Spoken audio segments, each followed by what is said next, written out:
This week on the Wake and Bake podcast, and I was really blown away by how much we actually do know about cannabis and cancer. Now we're at a place where we're like, oh, we have a really decent guide. And so people listening are like, wicked. Such nerds. A book came out and it changed everything.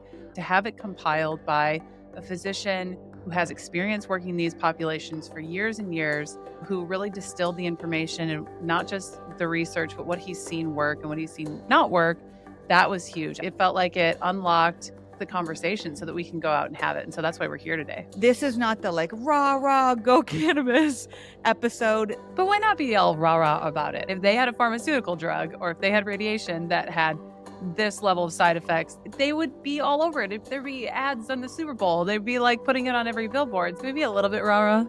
I would love to teach somebody something as an educator and have it blow stigma out of the water and all of a sudden they can see clearly. I think a measured, steady, science-backed approach is maybe where I want to head. So let's meet in the middle somewhere, maybe. Calm down. For a lot of people, that's mind-blowing, right? That you could take a full anti-cancer cannabis protocol and THC doesn't even show up to the party. So this isn't like taking a cannabis gummy, right? This is nothing like taking a cannabis gummy.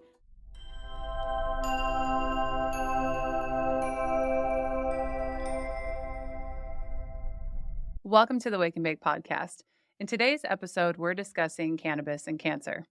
The American Cancer Society says that the lifetime odds of getting cancer in some form are 1 in 2 for men or 1 in 3 for women. And while people over 50 are typically in the highest risk category, a recent study flooded the internet when researchers announced that cancer diagnoses for people between 14 and 50 years old had increased by 71% over the past 20 years. And they also predict another 30% increase by 2030. So if you're listening to this because you or someone you know was recently diagnosed with cancer, know that you're not alone. Many people have claimed that protocols using cannabis like the Rick Simpson oil cured their cancer, and many people have used cannabis alongside radiation, chemotherapy, and other treatments to help with side effects. And when it comes to oncologists, roughly 80% talk with their patients about cannabis. So 80% are either having the conversation voluntarily or their patients are coming to them asking about cannabis. And fewer than 30% feel that they have sufficient knowledge to advise them about medicinal use. So fewer than 30% of oncologists feel confident in talking about cannabis. And since many people equate using cannabis as smoking a joint or eating maybe lower doses of edibles, they're not able to use cannabis to its full potential when it comes to cancer. Andrea, we've been learning and teaching about cannabis for a combined 18 years now. We've had a grown child of experience in talking about cannabis between us, and we've never tackled using cannabis for cancer yet. Why is that? A multitude of reasons. First of all, we're not doctors or healthcare professionals, and we never wanted to say the wrong thing or give the wrong information, something that could cause harm because there just wasn't a lot of information in the way that you and I like to research things, right? And besides that, just like there's not just one type of cancer, there's many different types of cancer. There's many different types of cannabis and different cannabinoids. So it was really kind of hard to parse what might work for what type of cancer. And the research has been conflicting in many ways up until now. Sometimes it looks like cannabis is going to be a great thing, but on rare occasions, we know that adding cannabis, maybe especially THC, can actually make some cancers worse. But here we are. We are making a podcast that we hope is going to be a resource for our listeners and anybody diagnosed with cancer.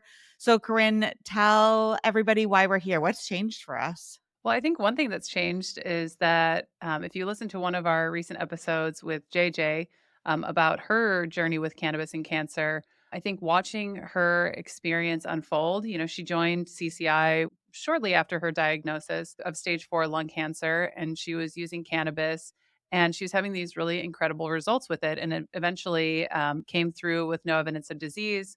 And then the cancer came back, and then she is back to no tumors again. And so seeing that process with her and really realizing that there are so many people out there who could be benefited by this information, that was a huge part for me, at least. Having that personal story. Yeah, having that personal story, seeing her go through it, and then thinking about all the people who have that experience and don't go through that kind of process and only rely on things like chemotherapy and radiation because, we're too scared to talk about it and people are too scared to talk about it in general. So I think there's that piece, having that personal story, watching that happen, and then realizing how many more people could be benefited by the plant. And then the other piece was a book came out, right? This book came out, right? Such nerds. A book came out and it changed everything. But it's called The Cannabis Cancer Connection. It's an incredible book. And I was really blown away by how much we actually do know about cannabis and cancer, right? We've like dabbled and looked at the information and the research that's available, but to have it compiled by a physician who has experience working in these populations for years and years, who really distilled the information and not just the research, but what he's seen work and what he's seen like not work, that was huge. I was like, it felt like it unlocked the conversation so that we can go out and have it. And so that's why we're here today. Agreed. And we were so lucky to be able to interview Dr. Joe Goldstrich on our podcast just not too long ago. And we got to kind of rave over his book, but also ask him a whole bunch of our nerdy questions. And we had a really enlightening and hopeful discussion. And the podcast did not save like at all. Like we have no recording of the podcast because of tech. Sometimes those things suck. So today we're going to share what we learned in our experience, what we learned while talking to Dr. Joe and through his book. And our goal is that by the end of this podcast, you can take what we've shared with you here and share it with somebody who might be going through a cancer diagnosis so that you have like the next step of what to do for you and your loved ones. And if you do happen to be one of the 80% of oncologists who talk to your patients about cannabis, right, who are already having this conversation with them, we hope that this podcast can point you to some resources so that you can learn more, so you can support your patients and really have conversations that go above and beyond saying, oh, yeah, maybe cannabis can help. Go to your dispensary. So, Andrea, let's start out by discussing how cannabis can be helpful for those who have recently received a cancer diagnosis. So, if I were to come to you tomorrow and tell you I was diagnosed with cancer, what would you share with me first? The first thing I would share with you is like a big hug, like honestly, so scary. And then I would start with the hope because the conversation around using cannabis and cancer is actually extremely hopeful. Um, let's dive in and start with those who are hoping to have like symptom reduction from maybe chemo treatments or symptom reduction from the cancer itself. And we talked to Dr. Joe about this. We asked him like, how do you deal with it when you're looking for symptom reduction? And how do you look for it how do you think about it when you're looking at eradicating cancer? And he was like, I never look at it for symptom reduction. Like I'm always trying to eradicate the cancer. But for some people, a kind of like soft start into cannabis might just be looking at symptom reduction. And we have a lot of research that shows that cannabis can be helpful when somebody's going through chemo, for example. It helps with nausea. It helps improve appetite significantly. It can help with mood just by relieving stress. It can also help with anxiety and depression and just relaxation in general. So, all of that can lead to just a better quality of life as you're going through cancer treatments, even if you're not trying to get rid of it. But we have proof now that different cannabinoids have actually cancer killing properties depending on the type of cancer itself. And so many people have been able to successfully eradicate the disease. Like we said with JJ, if you listen to our podcast just back in December, she still had some tumors hanging out up there. And within like a super short amount of time, I think by January, gone. So she goes from 11 to 0. And in her case, in that situation, I believe she was only using cannabis, whereas before she was using some other treatment as well. So many people have eradicated their cancer completely and gotten to the coveted state of showing up with no evidence of disease by using just cannabinoid therapy alone. So it is possible to go just beyond symptom reduction. Plus, it's incredibly easy to dose and you don't have to feel uncomfortable. Actually, we're going to talk about this in a little bit that's kind of Dr. Joe's stopping point for THC is when you begin to feel uncomfortable. And it is safe. It is non-toxic. There's no possible way to die from taking too much cannabis. It's got an incredibly excellent safety profile. However, this is not the like rah, go cannabis episode. It's not a miracle cure. It's not going to work for everything and everyone all the time.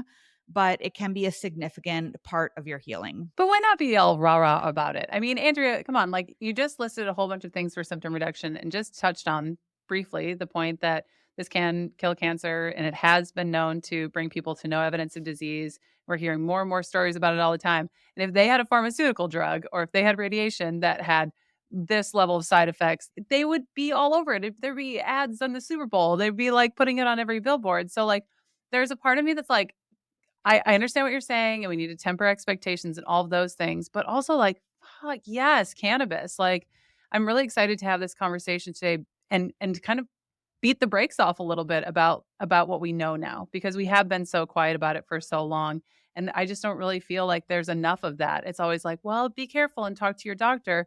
And when JJ was talking about the conversation she was having with her doctor, even going through that process, it was, like, really not supportive. And so I do wanna be a little rah-rah. Can we be a little bit rah-rah? It's a little bit We can hopeful and excited?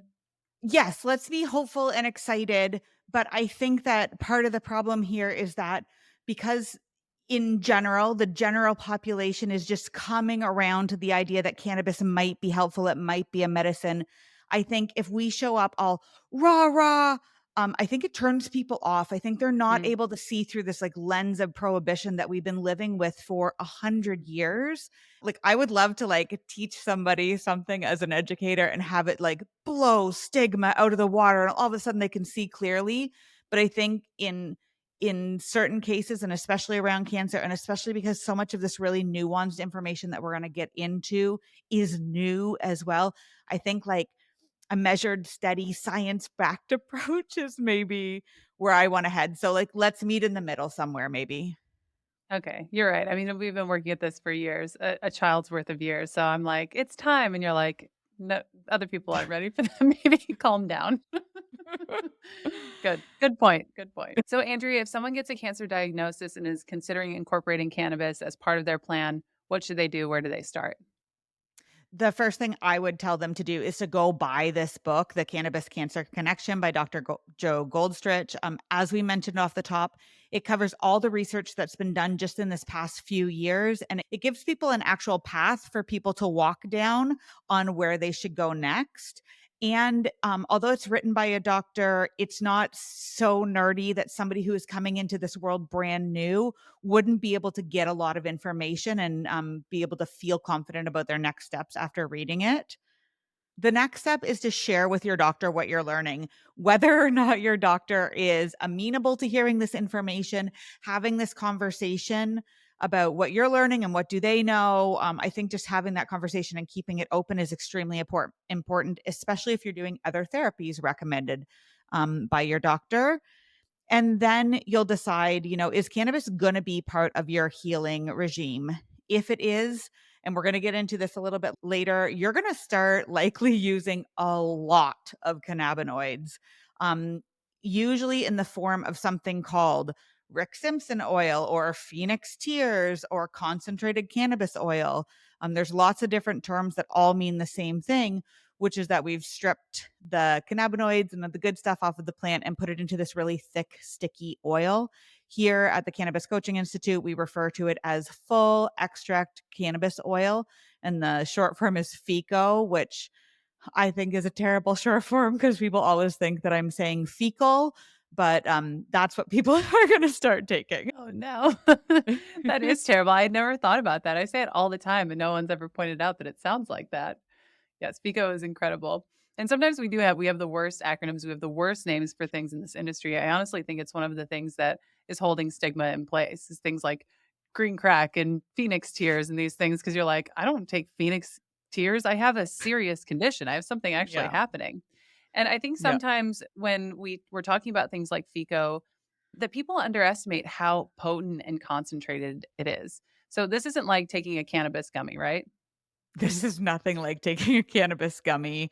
Okay, so again, FICO is this very thick, almost tar-like oil. So it usually comes in a plastic syringe, about a 1 milliliter plastic syringe, and that's so that you as the user are able to like kind of use it. Otherwise, it's so sticky it would be hard to get the right size dose. And you take thick, sticky oil and consume it in some way. People will put it on a cracker and eat it. People will stir it into their hot drinks. Some people even rub it on their gums so that they can get the sublingual or the buccal absorption from it. But because it's so concentrated, even if you're on the protocol of taking quite a bit of it, you're going to start for most people with the size of a half of a grain of rice of FICO. So extremely small concentrations to begin with, and then you build up slowly. The point there is to increase your tolerance to the side effects of THC. So, as we know, THC in large doses can cause lots of things, and tolerance is really interesting in that you can build tolerance to certain things, like possibly the psychoactivity or the real uncomfortable feeling with THC, even as you're not building tolerance to THC's cancer fighting properties. So the goal is to slowly increase your dose of this thick, sticky liquid until you're taking quite a bit. In the online cannabis and cancer community, you'll see that the typical recommendation is up to be taking like a full gram or a full syringe of the FICO daily. And that can be 600 to 900 milligrams of THC a day. And although that might seem like a lot, JJ and others incorporate even more THC into their cancer killing diet. So there's no kind of like rule about this. And something that we both found so interesting in Dr. Joe's book was that he recommends actually a top dose of THC of around 100 milligrams, which is, significantly less than what we had been reading about online for years and years and years. Can I interject really quick? Yeah. Because I think we need to talk about how, like, even before we dive into the rest of this, is that there's no standardization yet. Like, we don't know yet. Like, so there's these online communities saying, like, blast it in there, take a gram. And these are people who are fighting for their lives. Of course, they're going to like hit it as hard as they possibly can. Dr. Joe has seen effects at much lower doses. He's a little more methodical about things in that way, where he doesn't want people to get uncomfortable. He does feel like sometimes those side effects outweigh the benefits. And so I just wanted to point out that we have no idea when it comes to cannabis and cancer as of yet how much it actually takes. And it's going to be different for every human being anyway. Every So I human just want being, every type of cancer, every endocannabinoid system, all the other things that that person is doing in order to help get rid of the disease. Are they relying on cannabis by itself, or like you said, are they doing some of the other practices that Dr. Joe has in his book, like being grateful, eating well, getting out in the sunshine, hanging out with your community? It's more than about taking like a magic syringe of the exact right dose of FICO and you're gonna be cancer free. It'd be wonderful if that was where we were at, and we're not. So I'm so glad you pointed that out. The reason that Dr. Joe doesn't feel that he needs as much THC is that he's encouraging people to incorporate many different cannabinoids. So he's asking you to put in quite a bit of CBD and maybe some CBG and maybe some CBN or CBDA. And I know this sounds like an alphabet soup of different cannabinoids, but it is the power of all those different molecules working together that he's finding and that the research is finding that can be even more efficacious than just blasting it hard with a whole bunch of THC. That although, yes, you're going to develop tolerance to its effects as you move your way up, for some people, 600 milligrams is never going to be tolerable. That's not going to be a therapy that they could ever try for cancer. So having his recommendation of like doing this whole mix, I think was excellent to read and see. I've tried to max out my FICO to see what my upper level dose was. I'm still working through it because I think FICO is incredible for so many things, not just cancer, which we'll talk about in another episode. But I definitely maxed out pretty low. I was like, even though I was taking it at night and working through it, and I'm guessing that it's very different when you're approaching a cancer diagnosis and what you're leaving space for. Like I had to get up the next day and like go about my day and do the things. It But is for lots of interesting. people with a cancer diagnosis, they also have to get up the next day and face their day and do the things. Or even like taking care of your kids or doing your regular things like going to your oncologist appointment. If you look at this and you've tried THC and you've had a 5 milligram gummy before and somebody's telling you you've got to take 1,000 milligrams a day, you might just ignore this type of therapy altogether. Whereas having this idea of incorporating all these non-intoxicating cannabinoids that have cancer fighting properties, that's where I feel like the magic of this book really came in for me, because he's tying in the Yeah. science and the studies of how to make it possible. And Dr. Joe also doesn't recommend just having a good spiritual practice and taking the right amount of FICO and doing a vegan diet. He also, in the book, discusses using complementary Western medicine anti cancer therapies like chemo and radiation and targeted therapy, so that you can navigate this using kind of like all the tools in the toolkit that we have. Yeah, that was the biggest takeaway for me is because I think in all these years and watching in all the online communities for cannabis and cancer, and it's always like, F the man, only use cannabis. And then, in this book, I was curious as to what his take would be. And it was interesting to see that they're better together, that these Western medicines with cannabis are more effective together.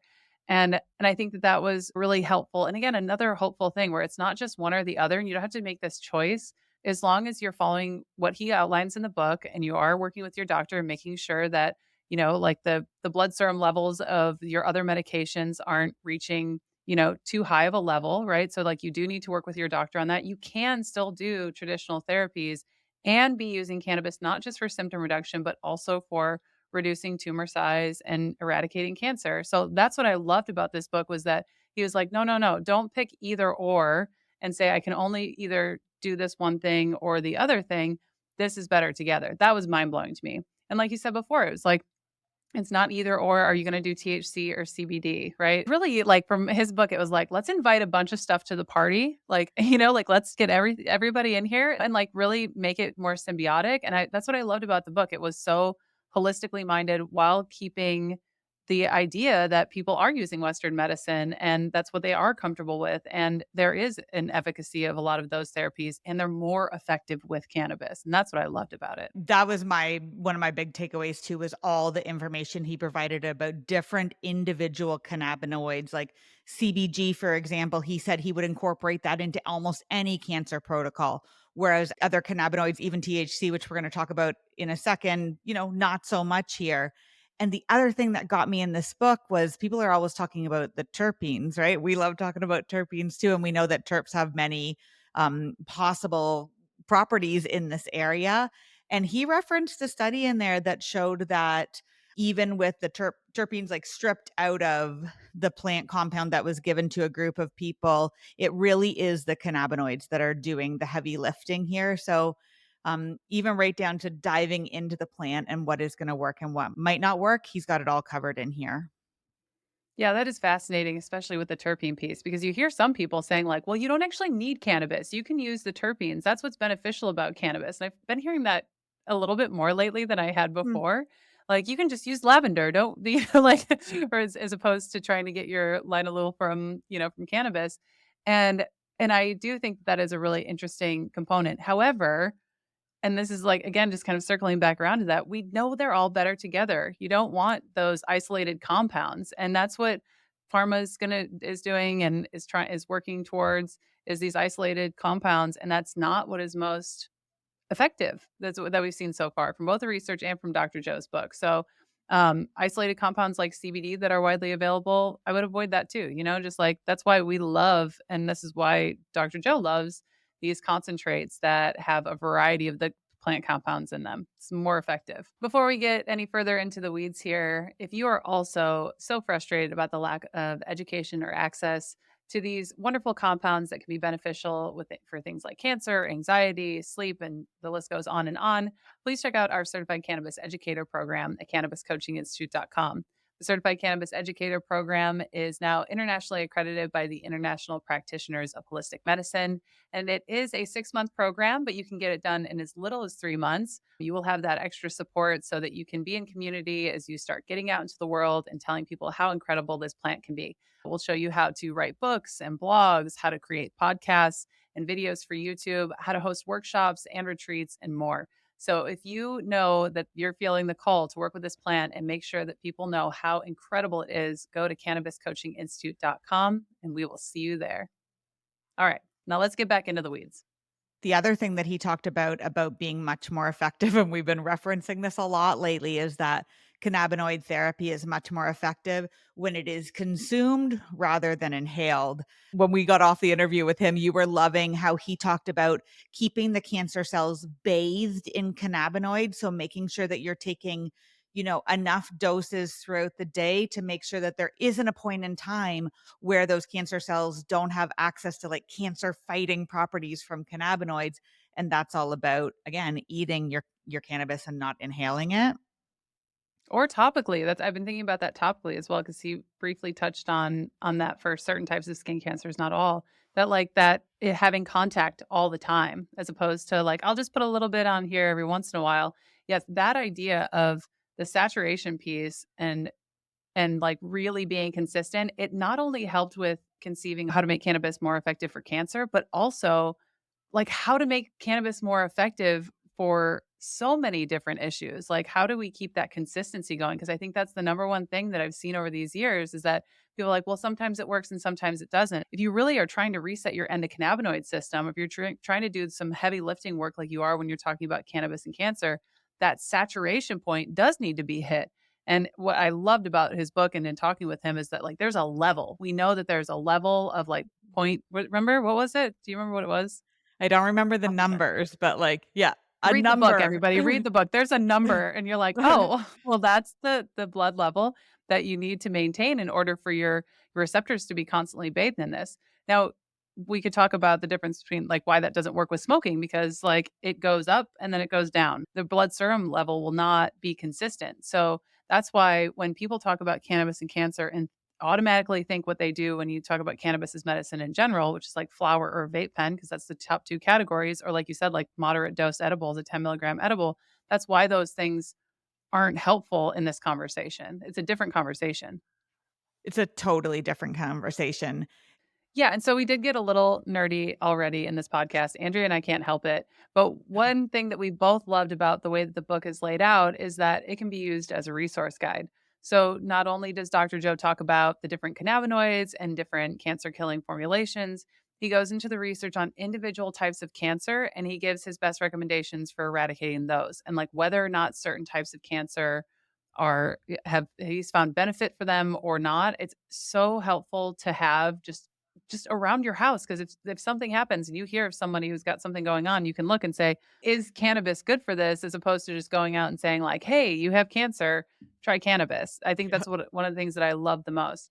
Can you walk us through a couple of the different cancers and what Dr. Joe says about them so we can get a feel for this? Yeah, let's start with pancreatic cancer. That's one of the most challenging types of cancer to treat. It has not great survival rates. And Dr. Joe shares in the book that he has seen patients do far better when they're adding cannabis into their other anti cancer treatments, like surgery or radiation or chemo, that they've extended their lives and even achieved cancer free status using cannabinoids. And in the book, he talks about for each type of cancer, like what cannabinoids work. So for pancreatic cancer, we know that both THC and CBD have been known to affect it. And that CBD in particular can kill pancreatic cancer cells. So make sure that your fecal preparation has quite a bit of CBD in it. He also states that although we don't have any hard evidence, he believes that THCA, which is just the regular flower, THC flower that we have from the plant that hasn't been heated up. So THCA and CBG should be added to this protocol in particular. He calls it the everything, including the kitchen sink protocol, and gives like some very specific recommendations. And I just want to share it with you so that you can understand how this book works. So for pancreatic cancer, he says that you should be aiming for your FICO to have about 300 milligrams of CBD daily, 100 milligrams of CBG, 100 milligrams of THC, or as tolerated. Like maybe not that much. Maybe you top out at 25 or 50, plus adding in acidic cannabinoids like THCA or CBDA. Yeah, that's why I refer to this book as a resource. And that's why this podcast doesn't need to be very long because it's like, go look at this book. If you have a cancer diagnosis, if you know someone who has, and you want to be able to speak eloquently on this topic and to have a reference, it's extremely precise. And it's a far cry from like, okay, make your own THC rich FICO and then just take as much of it as you can physically handle protocol that we're used to. Like, we're getting nuance. This is a really exciting time in cannabis because while we might not have all of the evidence, we do have physicians that are doing this work and who are tailoring this and starting to really learn from it and share it with the world. So you also looked at what he recommends for skin cancer, right? Because that is also very big deal. Skin cancer, especially because for me, I'm always thinking about how to incorporate people into the cannabis world. And topical cannabis, we all know, is like a great kind of like gateway drug into cannabis because seem to be okay with it. And you can apply FICO directly to some skin cancers topically. So, for example, for basal cell carcinoma, many people can eradicate that with just topical THC treatment, especially if it started early. For melanomas, he suggests using FICO made from THC, CBD, and CBG, both topically, but also internally. And that's what I love about this book is it's so detailed and it goes into each individual thing and shows what we know. Actually, I think one of the things that was most surprising to me and I think the most helpful were some of the instances that Dr. Joe said that he would currently avoid THC treatment with a cancer diagnosis because he said we don't know enough and there might be some evidence saying that THC might have a counter effect. Can you run some through some of those for us so that we can just have an idea of what's out there that might not be appropriate for THC? I will after I get on a tiny little mini soapbox about how annoyed I am, how annoyed everyone in this space is about the fact that we don't have research on all of these different cancer cell lines and different cannabinoids, even though we have known for literally decades that cannabis can help for this, all because of prohibition again. So super annoying that Joe can't just say like, no, don't use THC here and yes, use it here. But I am glad also that he like has both sides of the coin here as far as THC goes. So what we do know from research is that THC just on its own can actually stimulate cancer cell growth in certain types of cancer. He goes through some of them. So like hepatocellular carcinoma, renal cell cancer, HPV related carcinomas of the head and neck, anal, uterine, and cervix cancers. Like in all of those, he says like no THC added into your protocol. Can we talk about why though? In some cases, the problem is that instead of telling that cancer cell to, like, shut off or die, it's telling it to grow. So, yeah, I know this is where it Well, I gets so know. complicated, and this is why following the research on cannabis and cancer is very complicated because you'll read, "THC will kill cancer," and then you'll read, "If you take THC, your cancer will get worse." And both of those statements are true, but you have to be more specific about what cancer do you have? What are you taking exactly? Yeah. And like you said earlier, it is absolute BS that we don't know which ones are and aren't good. But so if you have one of these that you would avoid THC, you're not saying avoid FICO. You're Right, not saying exactly. avoid these other cannabinoids. You're just saying avoid THC in these higher doses. And for a lot of people, that's mind blowing, right? That you could take a full anti cancer cannabis protocol and THC doesn't even show up to the party. Adding in doses of CBD and CBG and the acidic cannabinoids, all of which we're just starting to see some exciting research on, is how he would tackle these types of cancers. The other thing that you touched on earlier was making sure that you're getting your blood levels checked as you're going through both your oncologist therapy and your cancer therapy, and that's because the liver can be busy like metabolizing the cannabis that you've taken and maybe can't metabolize your anti-cancer drugs as well, which can cause some problems for you. It can like have some really awful side effects. So that's one reason of course you're going to tell your oncologist that you're using cannabis as well, but he has ways to mitigate that in the book. For example, he asks you to take a tolerance break for 48 hours before and after you do chemo treatment. And that's to allow your system to be totally clear of it so that it can process and use the chemo drugs that it's taking and then start back up with cannabis later on. So, again, this book is so rich with information. It's such an excellent resource. You really can pick and choose through the book of what really you need at the time in your life. So, like, again, just like go buy it. I actually feel a little bad at this point in the podcast because when we set out to talk about this, we set out to have a conversation that anyone could understand about cannabis and cancer. And unfortunately, that is very difficult to do.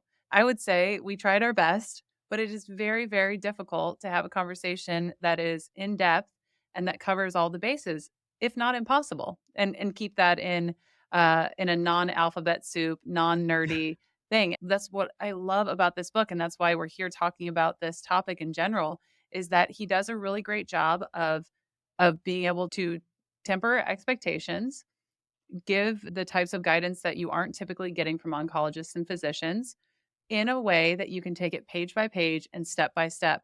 If you've never used cannabis before and you're going into a dispensary for the first time, you'll be able to take this book step by step and digest this information in your own time using what could work for you. And that's what I love about it. I think it is more approachable than even this conversation that we're having right now, this very short podcast about cannabis and cancer, because when we're trying to cover it with such a big umbrella, which he doesn't do, he breaks it into sections.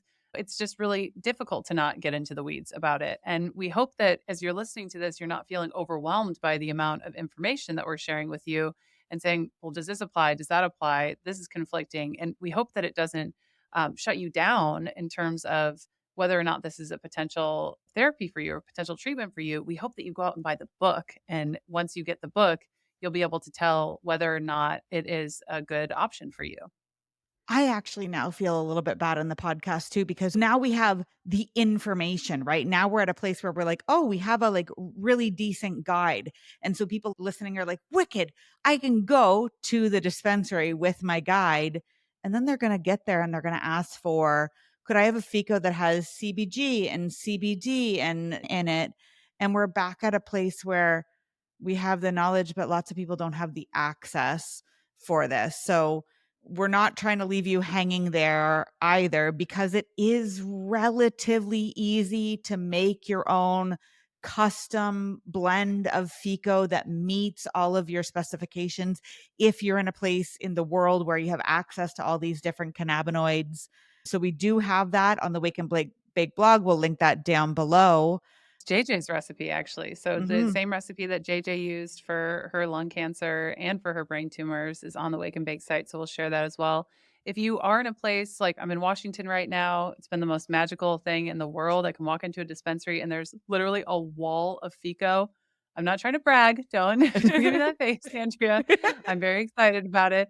And you can get CBDV and CBG and like really it's the most incredible thing. And I want to see more of that in the world because I truly, after all these years of studying cannabis as medicine, feel like and what the research is showing about how beneficial all of these things are that working together, that FICO is the apex of cannabis medicine to me for really doing this work of reducing inflammation and killing cancer and all these other amazing things. And so I would say that to not give up hope in that and go to the dispensary anyway and ask for it. Like really showing the demand for these kinds of products in the cannabis market is important because if you only go and ask for, flower and vape pens, that's what they'll have to go You banging are on the literally dispensary living door. in, like, cannabis wonderland, it seems like, over there, and we're supposed to be the country that has, like, free and easy access. In our Ontario cannabis store, which is the only place that we can buy it legally, the last time I checked, we had one type of FICO, and it was a full THC FICO, and it was 32 bucks a gram, so we're getting there, and I agree, like, go in and ask for it, and because people who are listening to this podcast and buying this book are much more informed than the general public, like having these conversations, like not shutting up about the fact that cannabis can be helpful for cancer, but we need the products that can help people. I think having that conversation is just incredibly important. Yeah, I do wanna give a shout out to Skagit Organics. Sometimes they get on sale for $14 a gram. It's really incredible, so thank you for doing that work in the world. People of Skagit Organics, if you are in Washington, please support them because I don't ever want FICO to go away. And if you're not in Washington with their lovely $14 grams, make sure that you check out the recipe from JJ on the Wake and Bake website linked below. And we'll put where you can contact her down below. So if a book is too much for you, you can reach out to JJ, who is working with people who are going through cancer diagnoses right now. And for everybody listening, we wish you luck and support on your journey with this. And we'd love to hear from you. So please comment below with your thoughts. Yeah, or email us at support@wakeandbake.co if you have any questions or if you have any thoughts about this episode. We love, love, love hearing from you. We'll see you soon.